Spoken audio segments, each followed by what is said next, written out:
یا گرفتمشا. اینم پارکینگ شرکت.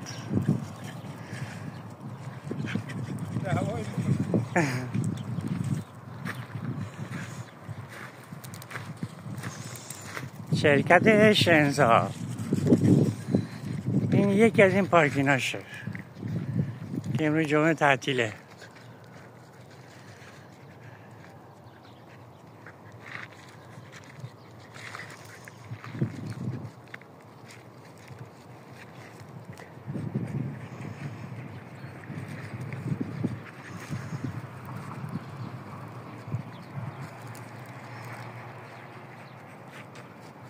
بسه